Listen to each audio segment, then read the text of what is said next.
working part-time in sexual health and part-time in obs and gynae, and I also work part-time as an editor for Quesmed. But believe it or not, even in sexual health, we still do respiratory examinations, so it does remain important no matter what your chosen specialty. So a bit of housekeeping. We will keep everyone on mute automatically, just so you can all hear me and there's no interruptions. The talk will last approximately an hour, possibly less. It is being recorded and will go up on YouTube, so don't worry about taking masses of notes.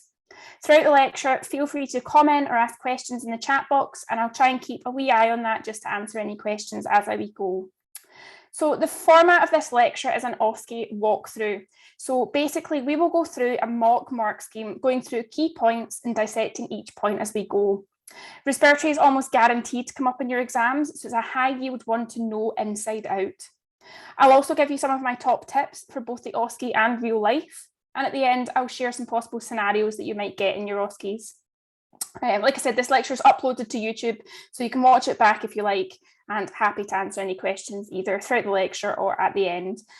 For those of you that fill out the feedback form, you will also receive all of these slides, and you will also receive a mock mark scheme. So this is just a mock mark scheme that I've made up here personally. Disclaimer that obviously every university is different, every university examines slightly differently, so there's no guarantee that this is the be all and end all of OSCE mark schemes, but happy to share that for you guys to practice on your own. So respiratory examination. So broadly, the examination involves introduction, general examination, peripheral examination, chest examination, and a summary. So we'll start with the ever popular WIPE, which stands for wash your hands, which I'm not going to teach you, but do make sure you actually wash your hands. So if there's a sink in the room, use it. If there's hand gel on the table, use it. And if there's no provision for hand washing, tell the examiner that you would like to wash your hands. Obviously, you introduce yourself. We always say that you should use your full name and you should use your title. So what are you? Are you a fourth year medical student? Are you a junior doctor? We then confirm the patient's identity. So from OSCE scenarios, a super strict mark scheme will request that you ask for both a full name and a date of birth. And my top tip here is to create some rapport, ask the patient what they'd like to be addressed as. So a simple, what is it you're known by? Or is it okay if I call you Mark? This builds rapport and makes it sound like you're actually listening. Also, there's nothing worse than going through the whole OSCE scenario, calling the patient by their full name throughout the consultation, and then finding out at the end that no one actually calls them that.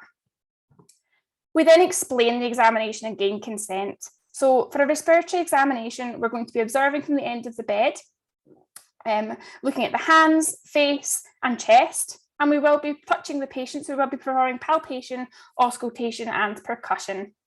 My top tip here is to avoid jargon. Again, a strict mark scheme will mark you down for using words like auscultate.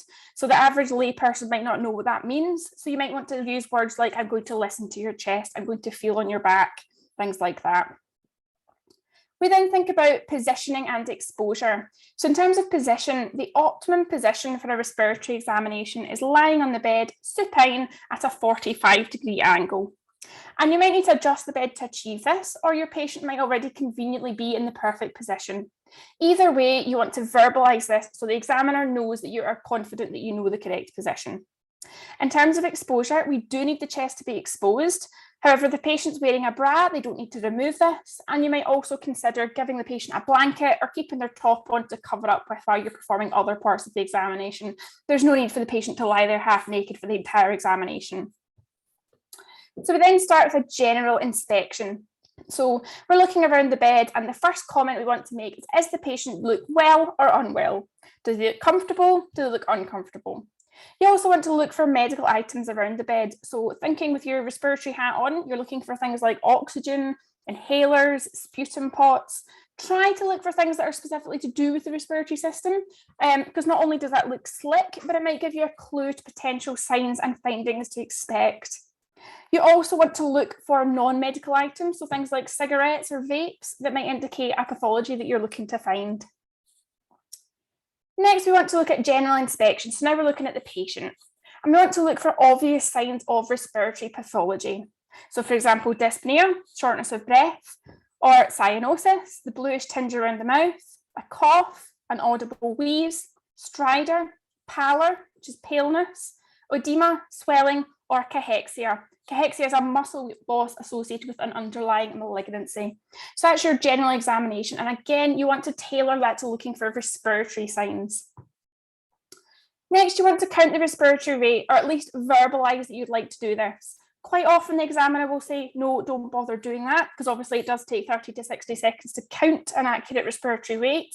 But you can make a comment on, does that respiratory rate seem normal? Normal being 12 to 16 breaths per minute.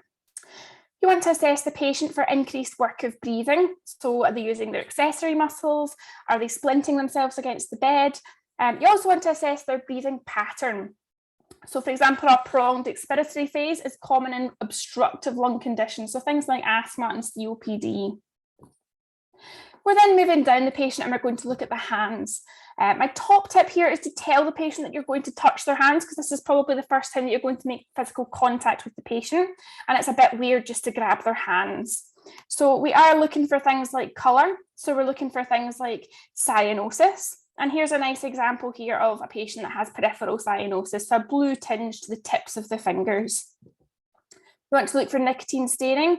That's a nice example there of a patient that's quite significantly nicotine stained. Again, we're thinking that patient's a smoker. What sort of pathology are we expecting to find? And pallor, which is a paleness of the hands. We also want to pay particular attention to the nails, and the key thing we're looking for here is clubbing. So a good way to check for clubbing is to ask for the patient to place their 2 index fingernails back to back, and you should be able to see a window between those 2 fingers, and that window is called Shamrock's window. Trying to demonstrate that as best I can there. I do have a Shamrock's window, I promise. And this window is lost in finger clubbing. So that's what we're kind of looking for there. The picture there on the right, there is a quite significant finger clubbing, and you'd want to comment on that.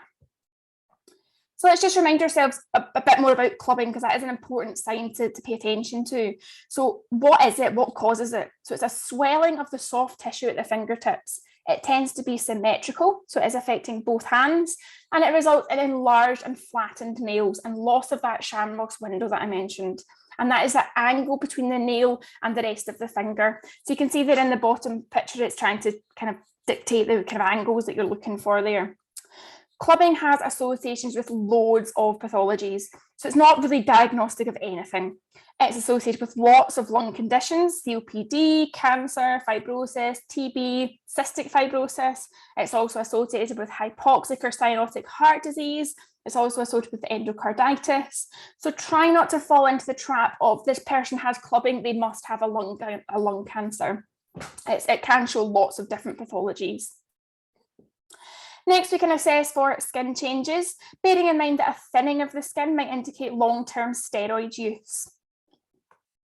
And we can assess for joint swelling or deformity. The reason we're looking for joint swelling or deformity is we're being mindful that some joint conditions such as rheumatoid arthritis can have lung manifestations. So for example, rheumatoid can have an association with lung fibrosis. Next, we want to ask the patient to outstretch their hands, and we want to look for tremor. So we want to look for both a fine tremor, which is a rapid tremor, which may be due to beta-2 agonist use, so salbutamol, which can cause quite a fine, fast tremor.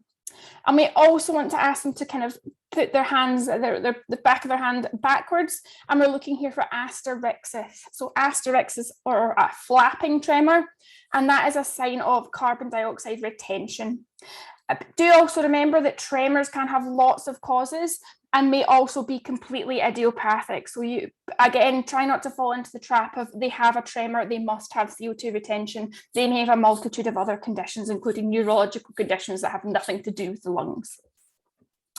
We then want to touch the hands and we want to feel for temperature. So cool hands may indicate poor peripheral circulation, and warm, sweaty hands again might indicate carbon dioxide retention. You want to verbalise that you'd like to count the radial pulse, and you'd like to assess that for rhythm, volume and character.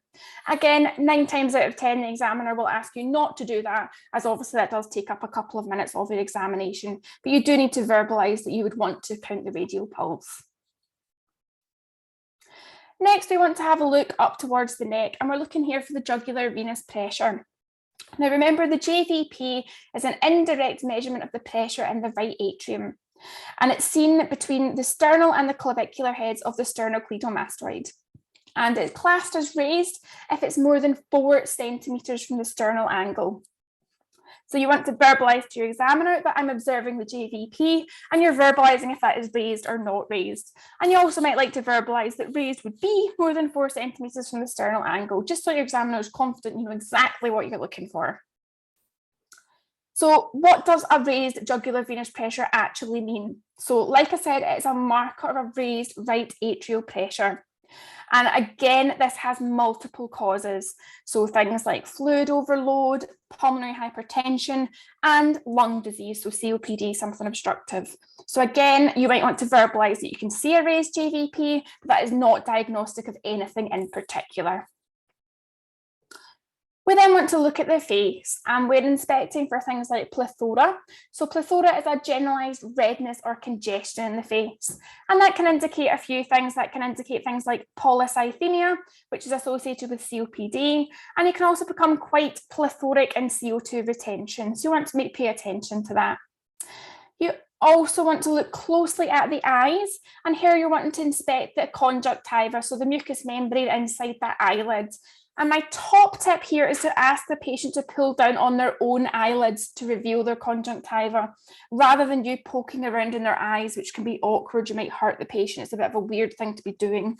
So ask the patient to pull down on their lower eyelids, and you can have a look at the conjunctiva. And there you're looking for things like pallor. So does that conjunctiva appear nice and pink, or does that conjunctiva appear very pale, which may indicate an anemia? And we're also, if we're being super smart, we're looking for features of Horner's syndrome. So features of Horner's syndrome include ptosis, meiosis, and enophthalmos. So let's quickly revise Horner's syndrome. So there's lots of causes of Horner's syndrome, but if we saw this in a respiratory OSCE, we'd be worried about an apical lung tumour, so a lung tumour sitting in the very top of the lung. For example, a Pancoast tumour.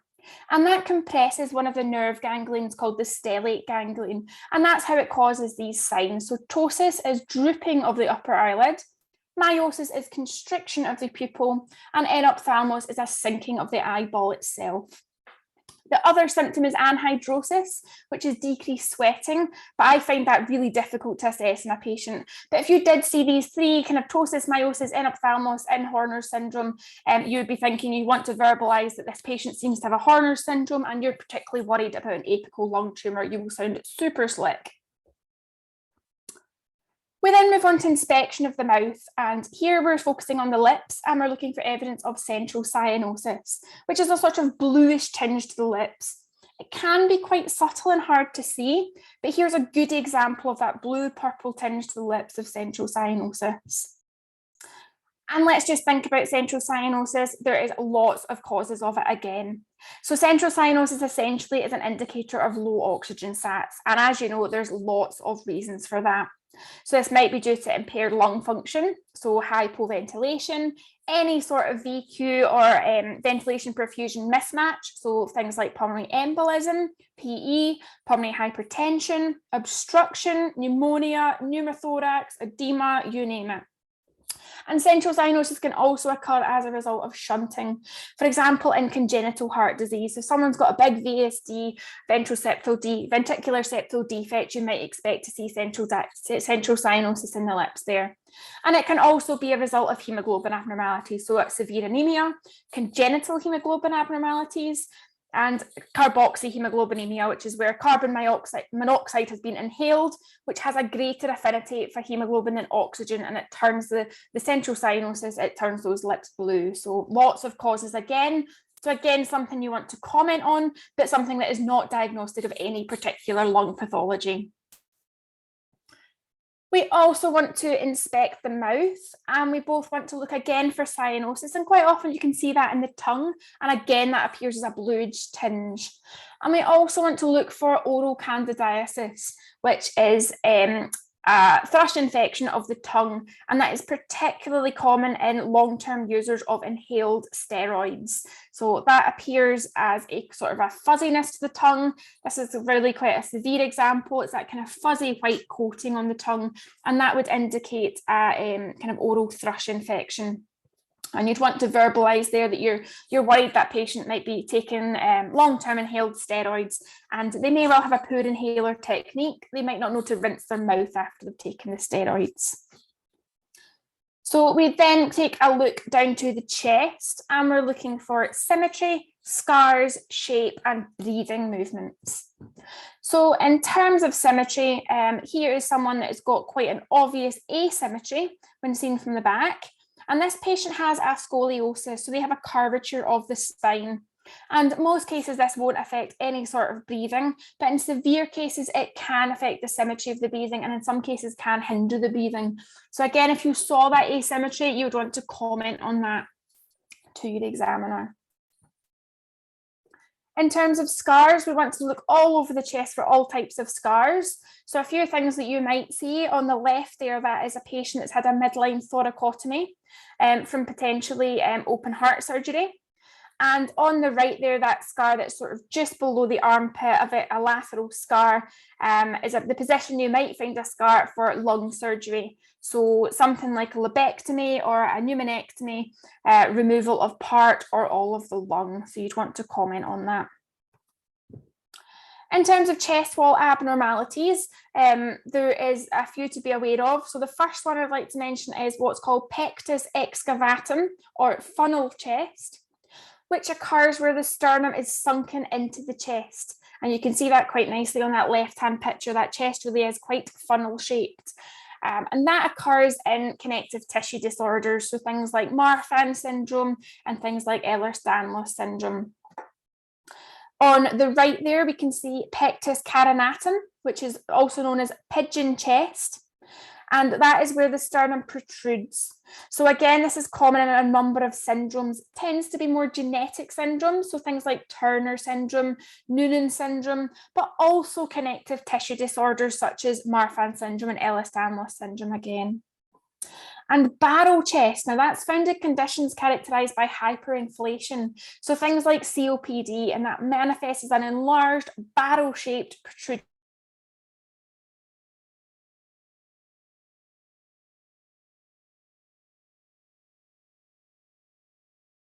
Barrel chest, and that reflects hyperinflation. So your long-term smokers that have got COPD, you quite often see them with a big kind of barrel chest. We then want to move on to the neck, and we want to palpate the neck. So the first thing we want to palpate for is the trachea. And again, you want to verbalise that that's what you're going to do, that you are going to feel into the patient's neck. It can feel a bit uncomfortable to be poking around in someone's trachea. So I would verbalise what you're going to do to the patient and make sure that you have consent to be doing that. And you're wanting to feel for the trachea, you're wanting to check that it's central. So the way I tend to do this is you can place a finger on either side of the trachea, and you're just feeling to see if you can feel that there is equal kind of space between each side of the trachea there. You're not pressing down on it, you're just pressing to the side. We're also here looking for scars. So has the patient had a previous tracheostomy, or has the patient had any surgery to their larynx? And we can then move on to palpating the chest. So the first thing we want to assess is chest expansion. So to do this, we want to place our hands symmetrically on the chest with the thumbs floating just above the skin together over the midline. So you're using this sort of motion on the chest. And as the lungs inflate, you'll see your thumbs moving out from each other. And again, you're looking for symmetrical motion there. You're looking, is the chest expanding equally on both sides? Is the chest expansion symmetrical? And again, you want to check that in at least 3 zones of the chest. So upper zone, mid zone, and lower zone. And you can do this from either the front or the back of the chest, but it's obviously more appropriate sometimes to do it from the back of the chest, particularly in a female patient. And my top tip here is, if you have kept the patient covered up to this point, it is important to get them to take their top off. In strict OSCE marking schemes, you may be marked down for trying to do chest expansion over a t-shirt, because you can't accurately look at that over fabric. So do make sure that you have adequately exposed the patient. So again, with palpation, we then want to perform what's called tactile vocal fremitus. And that is a measurement of the transmission of vocal vibrations to the skin. And the premise here is that vibrations travel better through solids than liquids or air. So to perform this, you want to place your hands on both sides of the chest and ask the patient to speak. So commonly we ask the patient to say 99. And what you will feel is you will feel the vibrations of their voice coming through the chest and hitting your hands. And again, we're looking for symmetry here. Can you feel the vibrations on both sides of the chest? Are those vibrations symmetrical? And again, you want to perform this across 3 zones of the chest. So your upper zone, your mid zone, and your lower zone. And again, this can be performed from either the front or the back, but is often more appropriate to be performed from the back. And quite often the examiner will say, examine the chest from the back. Now, an increased fremitus, so an increased vibration, indicates a denser lung tissue. So things like inflammation, congestion, tumour, or collapsed lung, all of those things make a denser tissue, which means the vibrations come through better. So you will feel an increased vibration, so an increased fremitus. A decreased fremitus is anything that causes a decrease in lung density. So are you feeling those vibrations through air? Are you feeling those vibrations through fluid? So again, if you're feeling not very much vibrations, you're worried, does this patient have something like air in their space, a pneumothorax? Do they have fluid in their pleural space, a pleural effusion? Or do they simply have hyperinflation? So things like COPD, because obviously that person has more air in their lungs than lung. So you will feel a decreased vibration or a decreased fremitus. Takes a bit of practice, but I do recommend practicing that on all the patients that you see.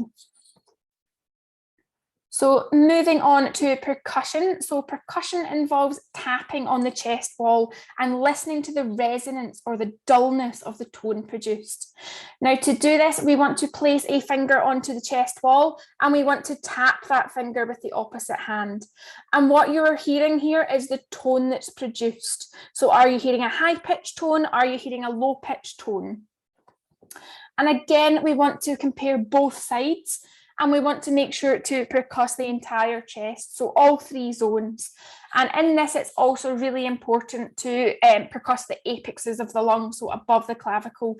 And you can actually do that just by tapping directly on the clavicle itself and assessing tone. And again, you're looking to compare both sides. Does the tone sound symmetrical?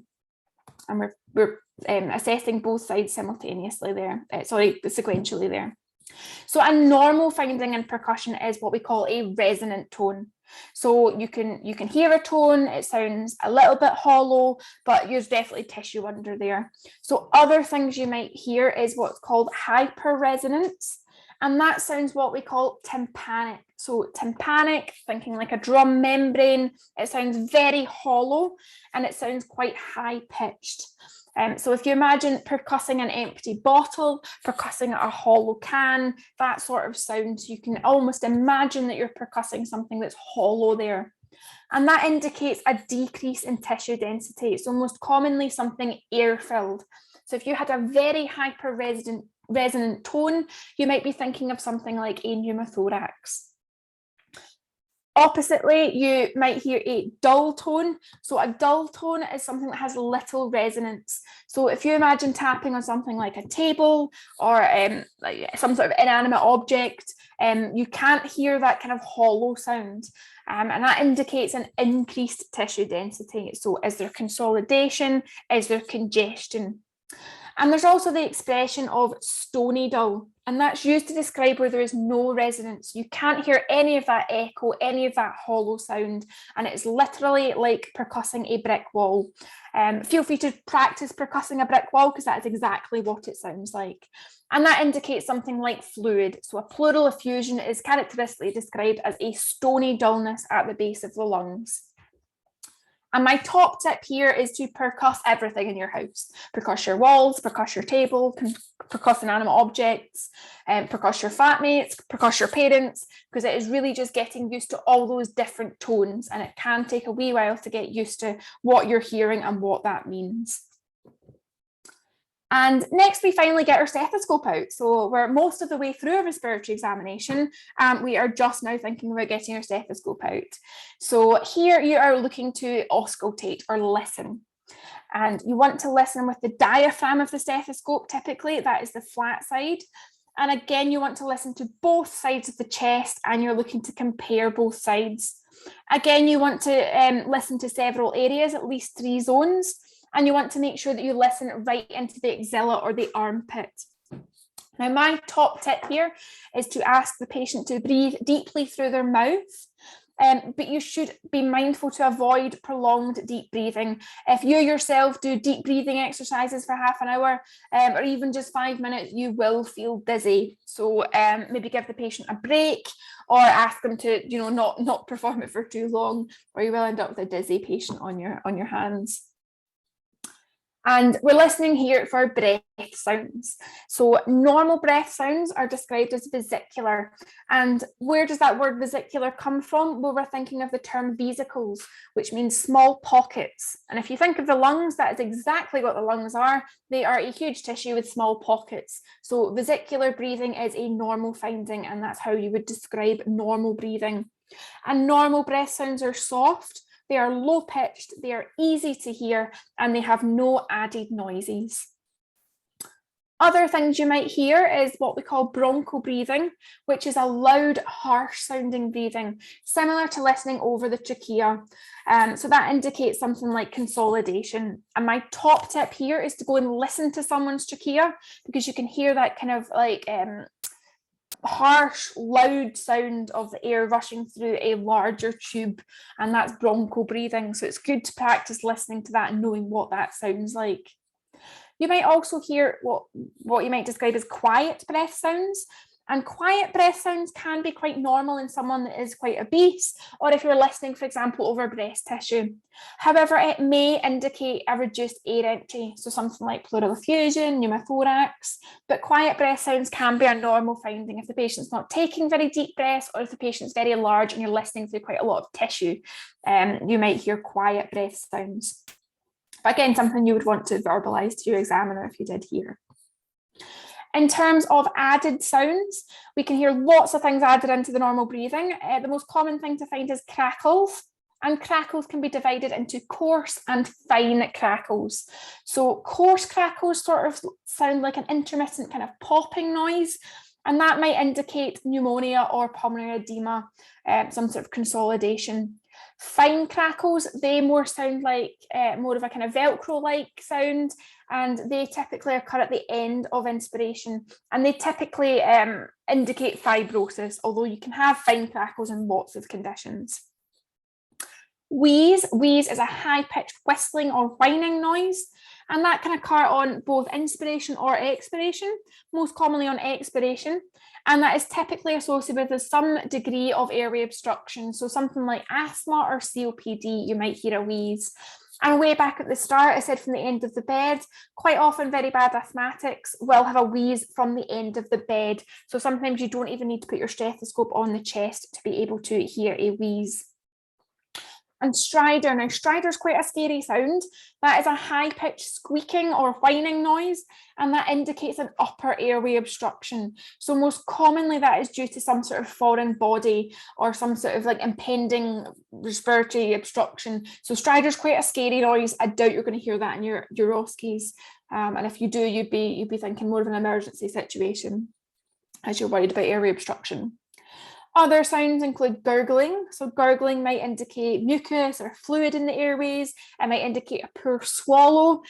Things like snoring. Snoring can indicate airway obstruction. Snoring is particularly common in obese people, just as they have lots of kind of laryngeal tissue pressing down on their airways, so they might snore, particularly when they're not quite awake.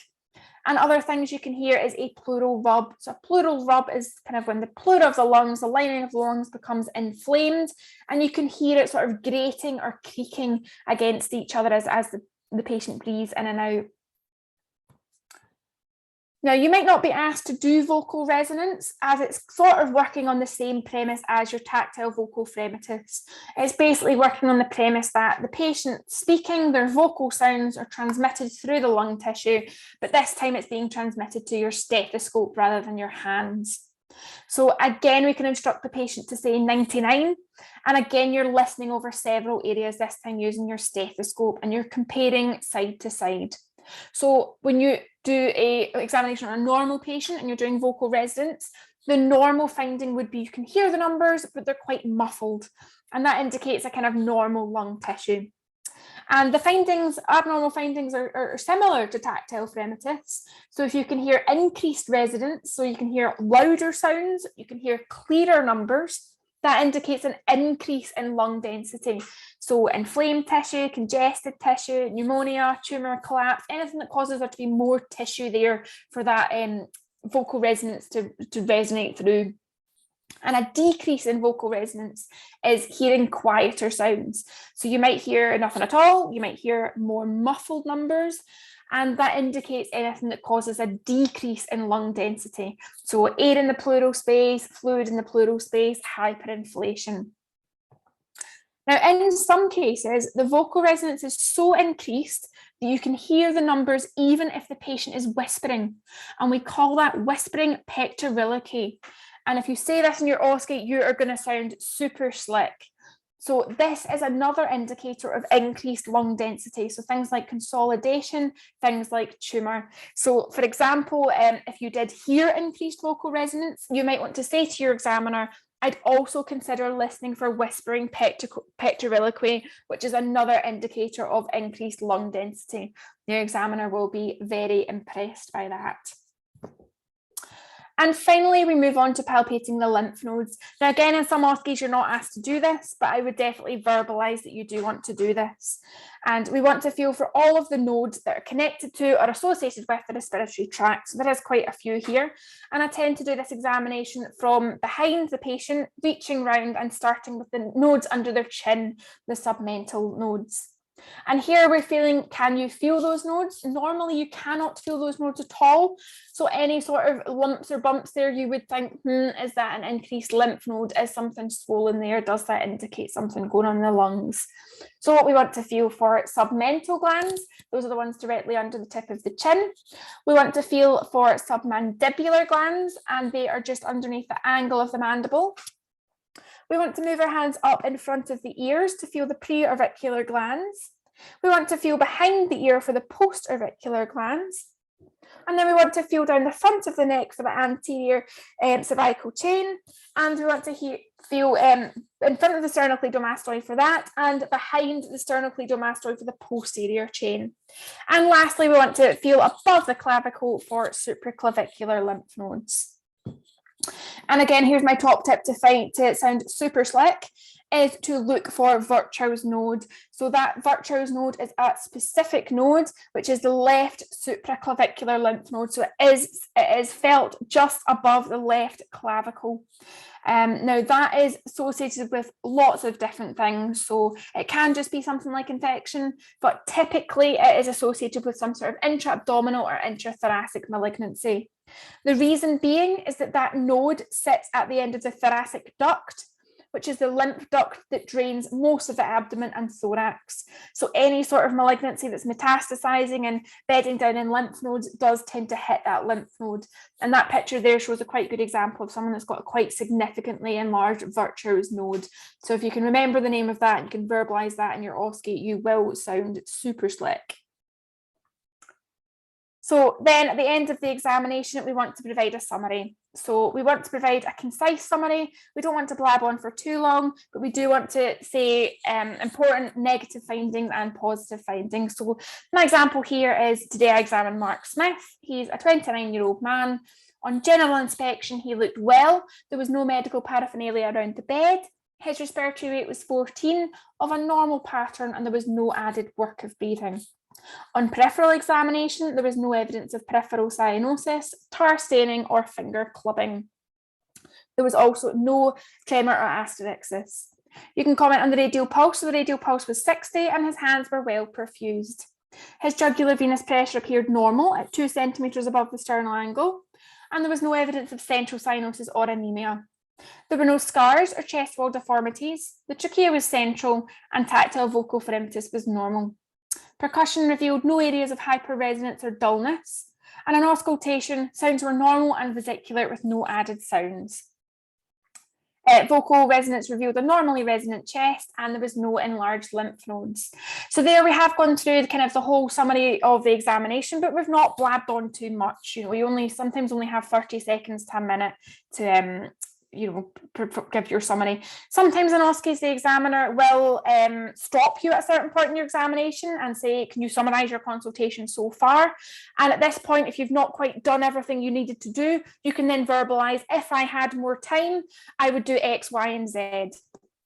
And if you've got time, you might want to offer some closing remarks. So thinking respiratory, you want to think about additional investigations. What else do you want to do in the ideal scenario? Do you want to take the patient's observations, particularly their oxygen sats? Do you want to do a peak flow? Do they need a chest x-ray? So that's showing the examiner that you are thinking about respiratory things and you're thinking about being a doctor. What would you do next if you're a doctor? Bearing in mind that obviously OSCEs are a medical school scenario, you're a medical student, but quite soon you will be a doctor and you don't just examine people and present it to someone else, you actually do things. So it is important for you to kind of know the next steps, and that really shows that you're using your initiative and you're going to be a good clinician, you know what you're doing. So I'd like to also just remind you there that the slides will be emailed out for everyone that fills out the feedback form, including this wee mark scheme. So feel free to print off that mark scheme, practice with your colleagues, practice with your friends. And a reminder there that yes, this lecture is uploaded to the Quesmed YouTube in due course, a couple of days, I would imagine. So we have managed to fire through that quite quickly. So hopefully I've not taken up too much of your time. And that was a quick fire run through of respiratory examination. So thank you very much for your attention. Just having a wee look just to check that there is no burning questions. Thank you, Dr. Miller. I think there's a few questions on the Q&A. Yep, I'm just having a wee look at the questions there. So someone's asking about whispering pectoriliquy. Let's just go back to that because that was a sort of a bonus mark there that I was mentioning. So